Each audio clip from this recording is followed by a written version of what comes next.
مولا علی شیر خدا نے اپنی زندگی ساری 9 سال کی عمر تھی جب کلمہ پڑھا تھا، 9 سال حضور نے سب گھر والوں کی دعوت پکائی، اور جب سب لوگ آ گئے سارے خاندان والے، تو فرمایا میں اللہ کا نبی ہوں، کون کون میری مدد کرے گا؟ آپ کو پتہ ہے نا کہ جب مشکل وقت آتا ہے نا، یہ تو تب پتہ چلتا ہے نا ساتھ کون چلتا ہے۔ امیر آدمی ہو نا جس کے پاس 10 کروڑ روپیہ ہو اور وہ اپنے مکان کا تیسرا لینٹر ڈالنے لگے نا، تیسرا، تو سارے بڑے بڑے لوگ آ کے پوچھتے ہیں چودھری صاحب کوئی ضرورت ہوئی تو بتانا، پیسے پوچھے۔ تو غریب آدمی کی چھت گر جائے تو اسے کوئی بھی نہیں پوچھتا، بلکہ جن سے تعلق ہوتا ہے وہ بھی موبائل بند کر لیتے ہیں، وہ کہتے ہیں اب اس نے واپس کیسے کر دیں۔ حضرت مولا علی اس زمانے میں جب سام سونگ گیا سب کو، حضور نے فرمایا کون کون میرے ساتھ چلے گا؟ روٹی بھی کھا لی، گھر بھی آ گئے، صادق اور امین بھی کہہ دیا، جب کہا چلے گا کون کون؟ چپ کر گئے۔ تو حضرت علی کہتے ہیں جب میں نے حضور کے چہرے پر ذرا پریشانی دیکھی نا، یہ چلتے کیوں نہیں؟ تو آپ فرماتے ہیں کہ ابھی میں کھجور کھا رہا تھا، کرتا لمبا پہنا ہوا تھا، سب سے پیچھے بیٹھا تھا، اور حضرت علی کا قد بھی درمیانہ تھا۔ آپ فرماتے ہیں میں اٹھا اور کھجور ابھی میرے منہ میں تھی، جھٹ پٹ میں نے اسی طرح نکال کے جیب میں ڈال، اور میں پنجوں کے بل کھڑا ہو گیا، دونوں بازو کھڑے کر کے کہا حضور یہ نہیں بولتے تو نہ بولیں، انا ناصرو کا یا رسول اللہ، انا حافظو کا یا رسول اللہ۔ حضور آپ جہاں جہاں کہیں گے علی آپ کا مددگار بنے گا، دین کی مدد کرے گا، اور اگر آپ تک کوئی آئے گا تو علی آپ کی حفاظت کرے گا۔ 9 سال کی عمر میں چلے علی دین کی نوکری کے لیے، پھر بدر میں بھی پہلی صف میں، احد میں بھی پہلی صف میں، خندق میں بھی پہلی صف میں۔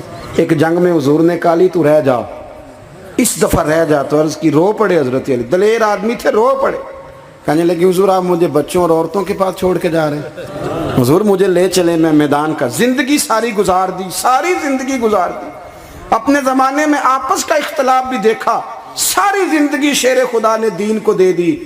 کوفے کی جامع مسجد میں 21 رمضان کو جب حضرت علی کو خنجر لگا نا، تو تاریخ میں جملہ محفوظ ہے، خنجر لگا نا جب وہ 9 سال کی عمر میں یاری لگائی، 63 سال عمر ہو گئی، جب خنجر لگا تو کہنے لگے فزت برب الکعبہ، مجھے رب کعبہ کی قسم آج کامیاب ہو گیا ہوں، پانی پرن سہیلیاں تے رنگا رنگ کڑے، اسی پریا اس دا جانیے جس دا توڑ چڑھے۔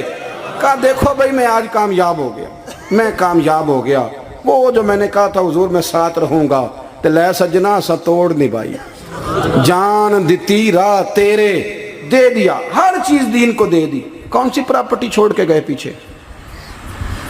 کون سا نظام بنا کے گئے؟ امام حسن بھی شہید ہوئے، پتہ ہے آپ کو؟ امام حسن کا بھی دن منانا چاہیے کہ نہیں؟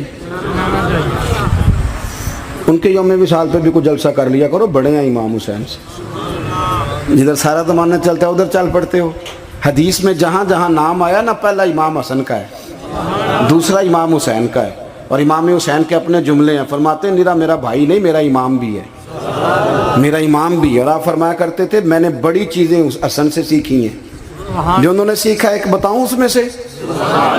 کچھ لوگ تھکے تھکے ہیں آپ میں سے، حالانکہ میں تو زیادہ سفر کر کے آیا ہوں، عرض کروں جو انہوں نے سیکھا ہے؟ سنو، امام حسین خود بتاتے ہیں، فرماتے ہیں کہ اب میرے بھائی نا امام حسن اپنی ایک بیوی کو طلاق دینا چاہتے تھے، اختلاف شدید ہو گیا، بات طلاق تک آ گئی، مجھے پتہ چلا تو میں پہنچا، میں نے کہا بھائی جان کیا اختلاف ہے بھابھی سے؟ سنا طلاق دینے لگے ہیں، فرمایا ہاں طلاق دے دوں گا۔ چلی گئی ہے میکے، فرمایا بتائیں غلطی کیا، کیوں دے رہے ہیں؟ تو امام حسن فرمانے لگے حسین آپ نے قرآن نہیں پڑھا؟ میں نے کہا جی پڑھا ہے، بتائیں۔ کہنے لگے اللہ فرماتا ہے ہن لباس لکم وانتم لباس لہن، مرد عورتوں کا لباس ہیں، عورتیں مردوں کا لباس ہیں۔ فرمایا میری بیوی میں کوئی کمزوری ہوگی تو میں پردہ ڈالوں گا کہ دنیا کو بتاؤں گا؟ امام حسین کہتے ہیں میں نے اٹھ کے بھائی کا ہاتھ چوما، میں نے کہا آیت میں نے پہلے بھی پڑھی تھی، تفسیر آج سمجھ میں آئی ہے، تفسیر آج سمجھ میں آئی ہے، میرے بڑے بھائی نے سمجھائی ہے، سمجھ میں آئی۔ کہتے ہیں کچھ دنوں کے بعد امام حسن نے بیوی کو طلاق دے دی، میں پھر آیا اور میں نے کہا میرے شانوں والے بھائی آپ بھی بتا دیں کیا مسئلہ تھا؟ تو کہتے ہیں میرا ماتھا چوما میرے بڑے بھائی نے، اور کہنے لگے حسین چھوڑ، وہ غیر محرم بی بی ہے، میں کسی غیر کی باتیں تیرے ساتھ کیا کروں، طلاق دے دی، غیر محرم ہو گئی، اب اس کا ذکر کیا چھیڑنا۔ کہتے ہیں میں سمجھ گیا کہ میرا بھائی قرآن کی اس روح کو جانتا ہے جو حسین تک بھی پہنچ رہی ہے۔ بھائیو امام حسن رضی اللہ تعالیٰ عنہ، آپ کو پتہ ہے یہ کائنات کا وہ عظیم شخص ہے، حسن ابن علی، وہ عظیم ہستی ہے جس نے تاج چھوڑ دیا، تخت چھوڑ دیا، پر نبی پاک کی امت کو جوڑ دیا۔ نبی کریم نے ان کو اپنے ساتھ بٹھا کے کہا تھا، صحیح بخاری میں موجود ہے، کہا یہ میرا بیٹا حسن سید ہے، یا مسلمانوں کی دو جماعتیں لڑیں گی تو یہ صلح کرائے گا۔ حضرت امام حسن نے تخت چھوڑا، تاج چھوڑا، لیکن مسلمانوں کو آپس میں اتنی بڑی قربانی، اتنی بڑی قربانی۔ یہاں تو بھائی چھوٹا سا مسئلہ ہوتا ہے، مسجد میں اچھے بھلے امام صاحب نماز پڑھا رہے ہوتے ہیں، بچے پڑھ رہے ہوتے ہیں، اور مسجد میں تو تقریباً 15-20 چودھری اتوار مسجد میں ہوتے ہیں۔ تو پنڈ تو نہیں ہیں جی؟ چلو اللہ کا شکر ہے جی، اتنے نہیں تھوڑے نے، چلو اللہ کرے وہ بھی نال ہی رل جان، درویش ہی چنگی چدرا دا کی کرنا ہے۔ تو ویسے میں نے دیکھا ہے تھوڑی سی جو کسی شہر کی بڑی مسجد ہوتی ہے اس میں 15-20 چودھری ہوتے ہیں، اور مولوی صاحب کی مجبوری ہے سب کی مان کے چلنا، دو کی نہ مانے قاری صاحب، دو کی۔ اب وہ یہ نہیں دیکھیں گے کہ دین کا نقصان ہو رہا ہے، مسجد کا مسئلہ ہے، بچوں کا مسئلہ ہے، ان کو تو ذات کا مسئلہ ہے، میری نہیں مانی لہذا چھٹی۔ وہ خدا کے بندو، ہم 2 منٹ کے لیے چدراہٹ نہیں چھوڑتے، دین کا نقصان کر دیتے ہیں۔ امام حسن نے پوری حکومت چھوڑ دی، پوری حکومت۔ اتنا بڑا سخی کم آپ کو ملے گا جو سخاوت کرے اور نبی کی امت کو بچائے صلی اللہ ہو۔ یہ بات بیان نہیں ہوتی، اکثر نہیں ہوتی، شاید پورے کربلا میں آپ نے نہ سنی ہو، الا ماشاءاللہ۔ اس کو سمجھے امام حسن۔ اور پھر مزے کی بات، امام حسن بھی شہید ہوئے، انہیں زہر دیا گیا، اور جب وہ شدید بیمار ہو گئے نا، زہر اثر کر گیا، تو امام حسین آئے، بڑے پریشان ہوئے، رو پڑے، کہنے لگے بھائی مجھے بتاؤ کس نے زہر دیا؟ تو امام حسن کہنے لگے حسین مجھے شک ہے ایک شخص پر، لیکن شک ہے بھائی، اگر صرف شک ہے تو میں کسی بے گناہ کو بدنام کیسے کر دوں، تمہیں کیسے نام بتا دوں؟ یہ نامعلوم پرچے کراتے نہیں ہم روز ہی نامعلوم پرچے، جس پہ دشمنی ہے اس کا نام لکھا دو، ختم ہو گئی بات۔ امام حسن کی تربیت دیکھو، فرمانے لگے جس پر مجھے شک ہے اس کا نام بتا دوں، تو اگر وہ نہیں تو بے گناہ کا ذکر کیسے کر دوں؟ تو امام حسین فرمانے لگے بھائی جان اگر وہی ہوا تو آپ فرمانے لگے اگر وہی ہوا نا تو حسین پھر بھی تو چھوڑ دے، میں نے رب کے سپرد کر دیا، اللہ بہترین انتقام لینے والا ہے۔ اللہ اتنا بڑا حوصلہ سیدہ کے بیٹے کا، شیر کے بیٹے کا، شیروں جیسا کلیجہ، اتنا دل دریا سمندروں ڈونگے، کون دلان دیاں جانے۔ او بھائی تھوڑا حوصلہ کر، جتن تے ہر کوئی کھیڈے، تو ہارن کھیڈ فقیرہ، اور جتن دا مل کوڈی پیندئی ہارن دا مل ہیرا۔ او کہیں بیک بھی تو ہو نا، کہیں تو درگزر بھی تو کرنا، کہ ہر جگہ چھا کے رہنا ہے، ہر جگہ چھا کے رہنا ہے۔